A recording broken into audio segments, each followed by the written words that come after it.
Hello,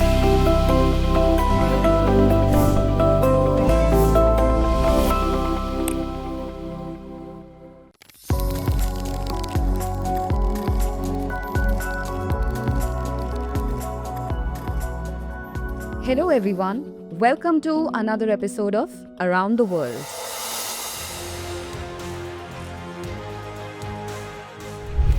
It is beautifully said that war occurs only between two groups, but its impact is widespread. In any conflict, there are not only two factions involved, but innocent people suffering the consequences of war. Clearly, any conflict in any region of the world does not remain limited to regional borders but becomes a global issue.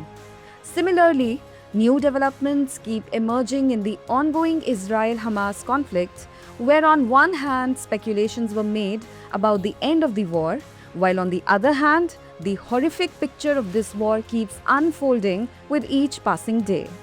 A similar situation is being witnessed these days. In fact, after a ceasefire lasting almost 2 months, Israel has started military operations in Gaza. There have been several airstrikes in Gaza. According to statistics, more than 400 people have been killed in this attack. Palestinian officials have informed that Hamas's security chief, Mahmoud Abu Watfa, is also among the casualties. This is the biggest attack since the ceasefire began in January. Israel's ground operations have once again increased control over the Netzarim corridor. In such a situation, the question arises, what does this move by Israel signify?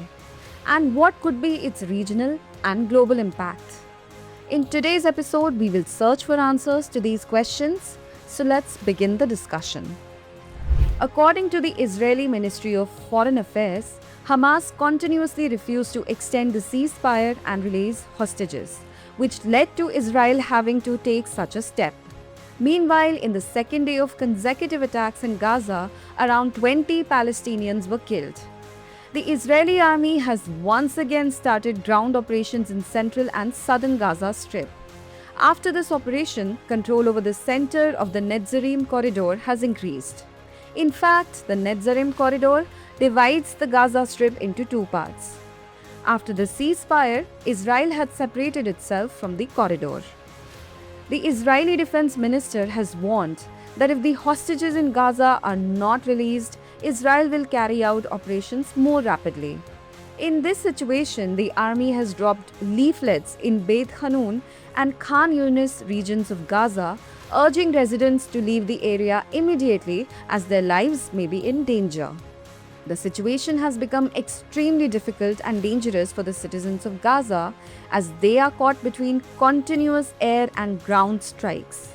In this context, international community speculations are being made about diplomatic efforts to end this conflict and restore peace and stability in the region. Meanwhile, during a meeting in Paris with French President Emmanuel Macron, King Abdullah of Jordan demanded the restoration of the ceasefire. Speaking about the organization involved in the war, Hamas, its full name is Harkat al-Muqawama al-Islamiyya, which means Islamic Resistance Movement in Arabic.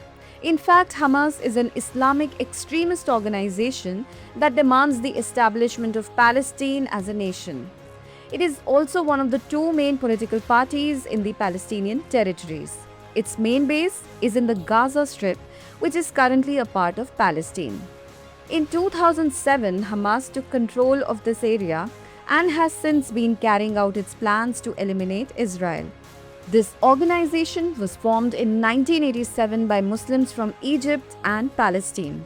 Its goal is to establish an Islamic government in place of the Israeli administration. In 1992, it created its own military wing. Iran is one of the primary supporters of Hamas, providing it with financial assistance, weapons, and training. However, Israel, US, the European Union, the UK, and several other countries have designated Hamas as a terrorist organization. India is also included in the list. Speaking of Gaza Strip, which is considered the main area of Hamas, It is a 41 kilometer long and 6 to 12 kilometers wide region, home to over 2.3 million Palestinians. It is counted among the world's most densely populated areas. However, now it remains to be seen what turn the Israel-Hamas conflict takes in the future. It would not be wrong to say that these events have reshaped the political landscape of the Middle East. In such a scenario, immediate diplomatic efforts are needed to halt such a large regional crisis. The situation is dynamic and uncertain, and therefore, global cooperation is necessary to reduce tensions. Now it's time for this program's Sunday special segment, The World Around Us, where we will discuss other important international news. Recently, European Union leaders have urged to increase support for supplying weapons to Ukraine at the Brussels summit. The aim is to strengthen Ukraine's position in the ongoing peace talks between the United States, Russia, and Kiev. US President Donald Trump has had discussions with the leaders of Russia and Ukraine, resulting in both countries agreeing to a limited ceasefire.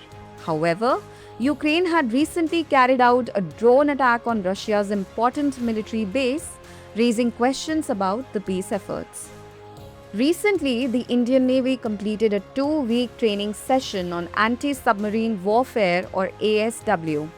The anti-submarine warfare exercise held by the US Navy's 7th Fleet, known as Sea Dragon 2025, is not only an exercise for the Navy but also helps to promote military cooperation with major allies. The Sea Dragon exercise is a multinational anti-submarine warfare exercise held annually to strengthen maritime security and cooperation among allied countries in the Indo-Pacific region. The focus of this exercise is to detect, track, and counter submarine threats. The Quad is continuously strengthening its presence in the Indo-Pacific region, and India may soon consider becoming part of another major multilateral coalition focused on the South China Sea. Notably, the group under consideration is Quad, which currently includes Japan, Australia, the US, and the Philippines. The group is now planning to invite India and South Korea to join. While Quad remains an informal group, the member countries have been conducting joint maritime activities in the South China Sea for over a year. So viewers, we end the discussion here and note today's question. Analyze the causes of the Israel-Hamas conflict and its regional and global impacts.